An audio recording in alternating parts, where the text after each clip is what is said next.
নমস্কার বন্ধুরা, আমাদের স্পোর্টস জানতে আপনাদের স্বাগত। আপনারা একটা খুব ভালো নিউজ দিচ্ছি, হয়তো আপনারা সবাই জেনে গেছেন। গৌতম গম্ভীর আমাদের নতুন ইন্ডিয়ান ক্রিকেট টিমের কোচ হয়েছে। এই গৌতম গম্ভীরকে কোচ করার কারণটাকে বিসিসিআই আমি একটু বলতে চাই। সেটার কারণ হচ্ছে, আপনারা হয়তো জেনেই থাকবেন, আমাদের রাহুল দ্রাবিড় টি-20 বিশ্বকাপ চ্যাম্পিয়ন করেছিল এবং আমরা সেই কাপ নিয়ে অবশ্যই দেশে ফিরে এসেছি, খুব আনন্দ করেছি। কিন্তু রাইট নাও গৌতম গম্ভীরকে কোচ করার মূল কারণ হচ্ছে তার ক্ষুরধার মস্তিষ্ক। 2007 এবং 2011 আমরা যে বিশ্বকাপ খেলেছিলাম, সেখানে তার ফাইনালের ইনিংস অত্যন্ত ভালো ছিল এবং তার জন্যই মূলত আমরা দুবারই বিশ্বকাপ জিতেছিলাম।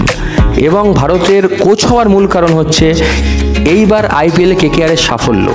কেকেআরের সাফল্য বলতে শুধু আমি গৌতম গম্ভীরকে এখানে বলতে চাই না, এখানে তার সহকারী যারা কোচ ছিল, অভিষেক নায়ার, রায়ান ডেসকাটে, তারাও অত্যন্ত উল্লেখযোগ্য ভূমিকা পালন করেছিলেন। তার থেকেও মূল ব্যাপার, তাদের ক্ষুরধার মস্তিষ্কের থ্রুতেই কেকেআর কিন্তু চ্যাম্পিয়ন হয়েছিল। আর এটাই জয়সাজ চোখে পড়েছে আমাদের বিসিসিআই প্রেসিডেন্টের, এবং এই কারণেই তাদের কোচ করা হয়েছে। এবং আমি আশা করি, সবাই আশা করে, শুধু আপনারা না, আমরা না, সারা ভারতবাসী আশা করে, যাতে গৌতম গম্ভীরের আপাতত যে কোচিং সাফল্য সেটা যেন ইন্ডিয়ার ক্ষেত্রে বজায় থাকে এবং ভারতের সাফল্য অবশ্যই আসুক, এটা সবাই আমরা চাই।